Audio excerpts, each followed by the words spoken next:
Delighted to have our second guest of the evening on the call. It's Al Siesta. How are you, Al?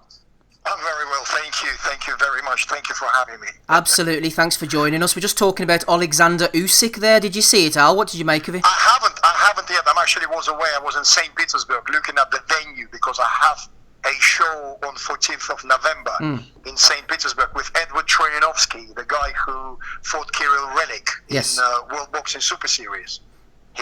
He is a main event at my event, so I went there to look at the venue, to take some measurements, to get the vibe in general. Really nice hotel. So I haven't seen it yet, but I've got it recorded. This is in my to-do list. Just in general then, regarding Usyk, he's going to be an exciting addition to the heavyweight division, you would expect? Yes, I know him very well personally, and like on sporting level, he's a great fighter. He's kind of Lomachenko-esque. He will grind you down. He will be fantastic addition. There are a couple of heavyweights that will probably cause him trouble, which is Andy Ruiz and Tyson Fury. Possibly Deontay Wilder, just for sheer wildness of it. But the rest, I can't really see causing any trouble to him. We'll be very excited. He's definitely a top 5 heavyweight at the moment already. Certainly. We had Luther Clay on last week. Tell us about your relationship with Luther and how he's progressing in your eyes. We've got a great relationship. I'd say more like father and son relationship, really funny enough, because sometimes I see Luther more than my own children. I discovered him when he was about 18 years old. My trainer, Gennady Gordienko, the Russian guy I'm working with at our gym in Southampton, told me about him the first time. He said there's a kid, slightly chubby, but looks really good. Looks like he's got good movement, good coordination. Slightly reminds me Adrian Bronner, the way he does his shadow boxing and the back work. And I came and had a look. I asked him if he's interested to collaborate with us. He said he will collaborate with us. He was a student. Don't remember, was it something like computer science or graphic design, something like this, something creative. He's a very intelligent kid outside the ring. So we started working. The progress within 6 months was very obvious. We sparred a few guys. He demonstrated that he's kind of ready to turn pro. And we had a debut 3 years ago. He's actually debuted on Mairis Briedis' undercard when Briedis fought for the IBF title in Riga, because I was intensely promoting Mairis Briedis at the time. So Luther from day dot had great opportunities to fight on big arenas, like 5,000 plus. And since then, just strength to strength. And I'm sorry, I took him to Georgia to my friend's show, and I had a conflict with the local federation at the time, and they said that it will backfire on me. But I didn't really understand what they meant before judges' scorecards on that event where Luther fought, and the wrong hand got raised, and it was disgusting. So that loss was a clear robbery, and I couldn't overturn the result because there wasn't anyone to complain to. It was a new commission. So we left it there, and I can tell you that one on his record, that one loss, really helps us when we're matching him. Otherwise, he would have been an unbeaten prospect, and no one would have been going anywhere near him, as you know what I mean. Yes. So now that's a false sense of security, that loss, which I'm kind of selling you a trade secret, but it's too late now because Luther already got the title, and now every fight is a title fight, so that becomes irrelevant, that information. You mentioned there about Mairis Briedis. What was your relationship with Mairis? Was that a managerial relationship, promotion, or what happened there? It was everything. I was a manager, promoter. I took Mairis when he was number 63 in BoxRec and took him all the way through all his title wins, like IBF Intercontinental, WBC Silver, mandatory WBC Eliminator, the World Title Championship, World Boxing Super Series, Mike Perez, Alexander Usyk. I was very instrumental in Briedis' career, and he was my inspiration. After Usyk defeat, we parted our ways. It was a bit bitter on my part because I took it very emotionally. And now I'm a big thick-skinned, but at the time, we're talking about 2 years ago or a year and a half ago, it almost like someone took kind of member of my family away from me. So I was a bit upset, but looking back at it, I kind of reacted on the wrong way, because possibly if I wouldn't overreacted, we probably would have still been together now, you know. But it's no problem for me, because I wish him all the best.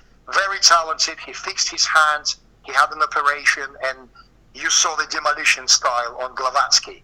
Because Briedis, what you saw with Usyk, that was a man with a broken hand. He had to use a ice bucket after every pad work. That's how bad it was, let alone fighting Usyk. If Briedis' hands would have been intact, he would have stopped Usyk. I can guarantee you that. Well, you mentioned That's how powerful he was at the time.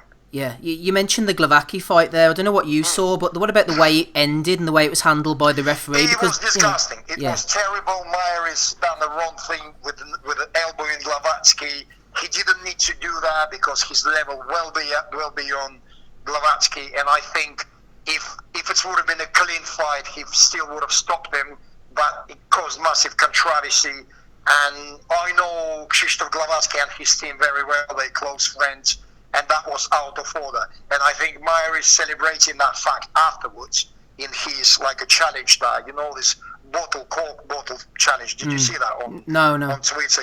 He posted, like, Jason Statham. How do you pronounce it? Jason Statham, correct? Yeah. Statham, correct? Jason Statham. Do you remember that karate kick, taking the cork off the bottle? Oh, yes. And everyone had the challenge. Do you know what Briedis' challenge was? What? Elbow. I thought you'd seen it on Twitter. No, I didn't see it. Do you think that was in bad taste? What do you think of that? Yeah, that's what he did. That's how he celebrated it. Ah, right. Like everyone did, like Beeble did it, Usyk did it. Do you remember? Like the kick with the bottle top, yeah.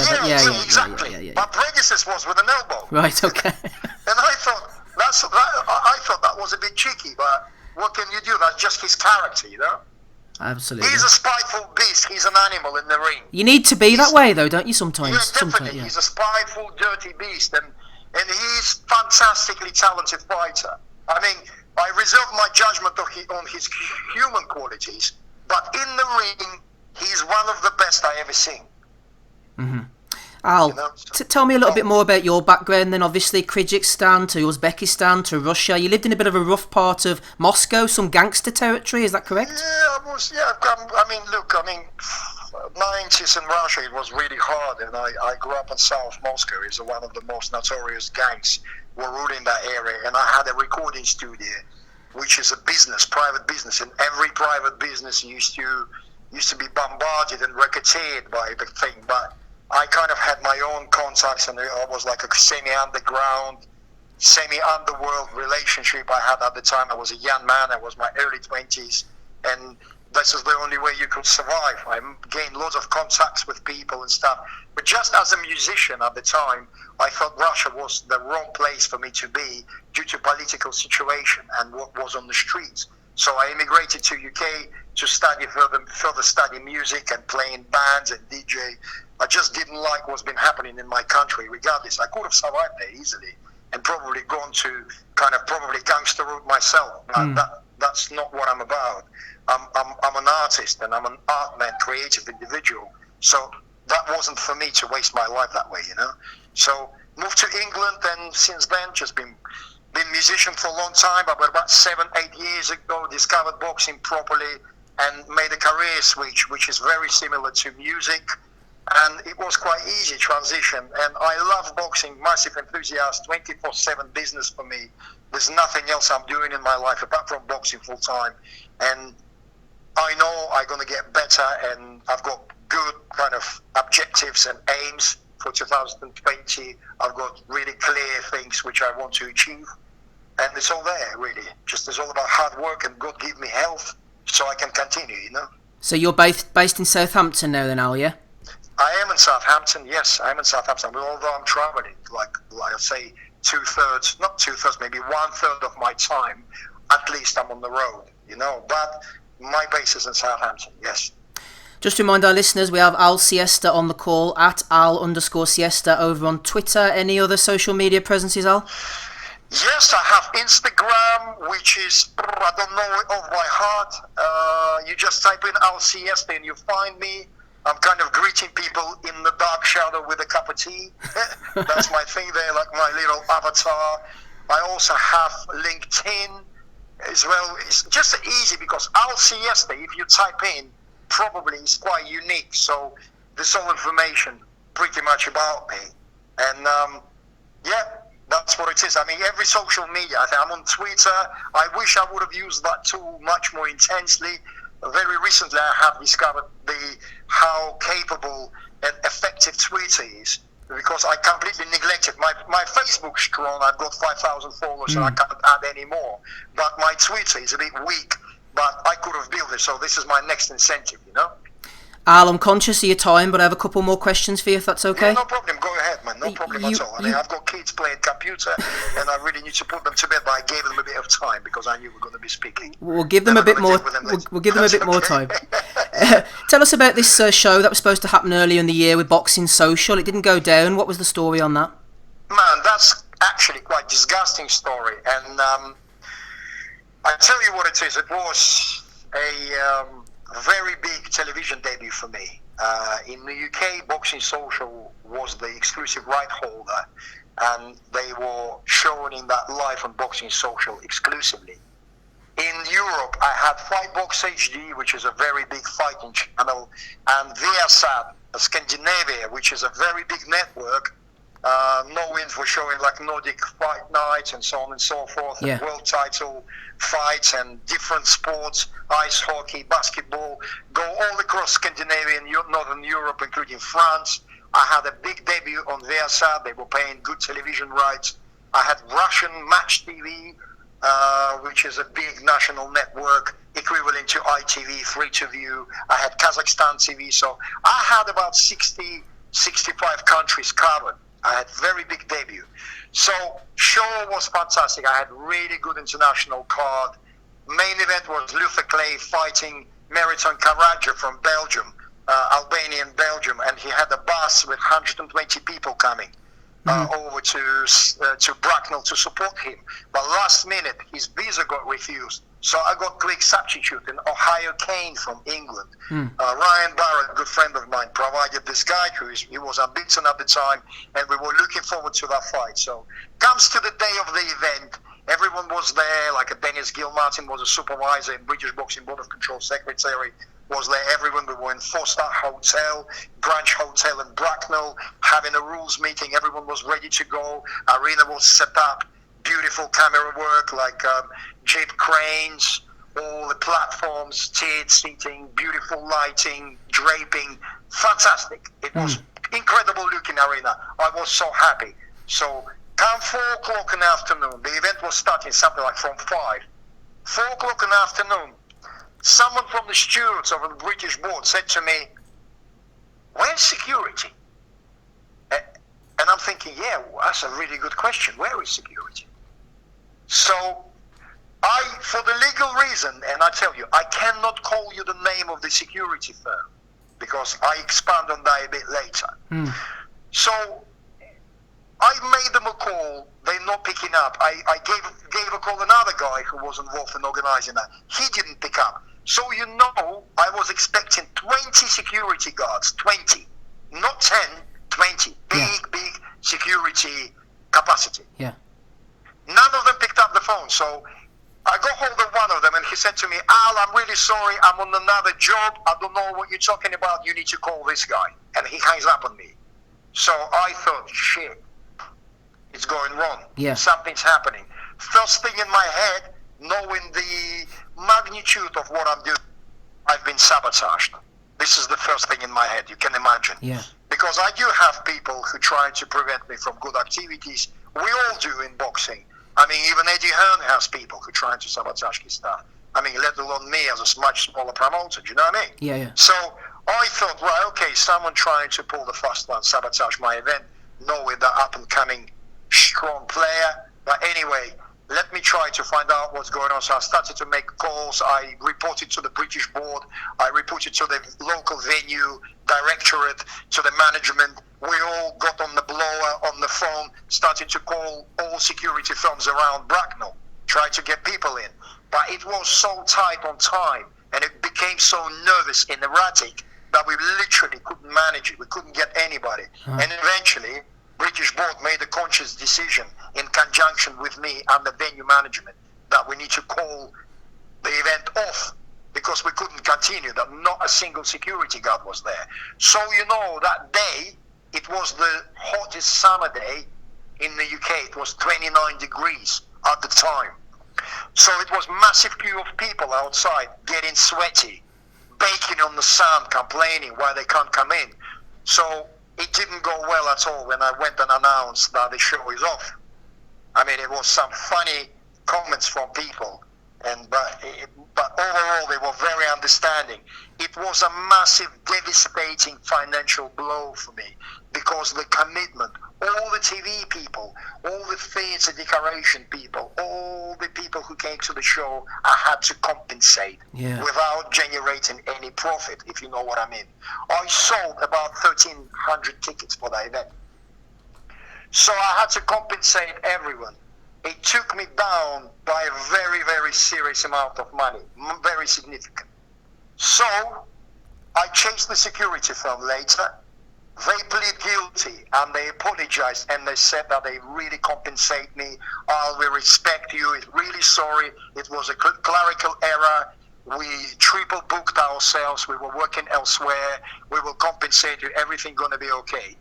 When I spoke to my lawyer said to me, listen to me, my son. You must understand something. This is Britain. The people are full of shit. They are talking shit. They know you're a nice guy. They know you like an honourable guy and want to do everything on a civil and amicable manner. They playing you. They try to stretch the time. If you'll be soft with them, they will not commit to anything and they will try. Basically, they will stitch you up. Proceed with litigation now. And because I know these people, I know the security firm, I didn't want to do that. I wanted to give them a chance, if you know what I mean. Yeah. So it went back and forth. We had few meetings. They gave me hugs and kisses, telling me how amazing I was and what a gentleman I was in not being horrible about this, trying to be civil. But when it really came to compensation, and I gave them the number which I needed, believe me, that was it's a few times lower than what they really took me to cleaners for. Can you? Absolutely, yeah. Yeah, so I gave them a very reasonable number, then few installments, and I wanted to take some part in services because I knew I will be doing more shows, so I thought maybe they can provide me free of charge services. And you know what? They became really difficult, very uncooperative, and really silly and low, really embarrassing, I'm telling you. And because I'm a man of emotion, this time I held emotions together. I went to my lawyer, and I will be proceeding with litigation. And let me tell you this, that will be a very heavy blow for them, very heavy blow. They either will have to close down, which will be very bad for them because they are a very good firm, or they just will have to compensate me. That doesn't mean that I'm still not open to the offers. Couple of quick ones, Al. What about Luther Clay against Conor Benn? A few people have mentioned that. Luther Clay, I really fancied that fight before, but you know what? I rate Conor Benn because he's really developing. He can punch that kid, and he's as vulnerable at the moment as Luther. But I do believe by the speed they go in and their profile, obviously Conor Benn well ahead as a fighter in terms of profile. He's got a great Reebok deal. He's with a major promoter in the UK. But Luther will catch up on him next year, end of 2020. I think that could be a really big fight on the cards. They earn good money, and they could be headlining something. I mean, headlining next gen at least. Do you know what I mean? Yeah. So, because Luther Clay, we've got an announcement to make very soon. He's, you'll see him on a major network again very soon. Last one, Al, just regarding your Latvian connections. Obviously, whenever you've put on shows in Latvia, you've had good reputation, Artur Akavar, Isa Chaniev, these type of guys. But sometimes we see people calling into question the Latvian shows. You know, guys are building up their records. Are the wins legitimate? The title fights and that. What's your experience of the Latvian fight scene? My experience is very different to everyone else. You know, I mean, sorry, this is not an immodest statement. Sorry, not an immodest statement. Mm-hmm. It was an interview, and I shared that interview to my father. There's a biggest trainer in Latvia. He called me a godfather of Latvian boxing. Funny. And the reason being, honestly, believe me, it was a wilderness before I came there with a very little finance trying to build Mairis Briedis. The biggest headliners that Latvia has at the moment are very cheap undercut fighters on my events. So I built them pretty much from scratch, and they're generating massive influence and interest to Latvian boxing overall. The momentum picked up so hard and so powerfully that we had World Boxing Super Series there, you know? Yeah. So you know what's going on there now. My relationship with Latvian boxing still exists. There is a group of people split onto love me or hating me, basically, because all the new promoters who came, they hate my name being mentioned as a founder of Latvian boxing and bringing big boxing scene to Latvia, making Briedis a world champion, putting them on the map. They don't like it because, I mean, they're probably emotionally shallow. So, you know, truth hurts. And I've got other ones who I worked together at the time who still remember those great times, our effort, and we're still collaborating. I am planning to come back to Latvia soon, but I just need a big enough event in order to go back there and make some noise again, you know? Lovely job, Al. Thanks very much for coming on. I just will finish by saying that our live listeners are loving the chat and they're hoping you'll come on again in the future. Thank you very much for having me. Guys, do what you're doing, and we need publicity, we need PR, we need deep conversations, and we need to build up a proper following in general. So I need outlet myself because I'm kind of man trapped in the cage, you know, with all these ideas. So use me more if you can.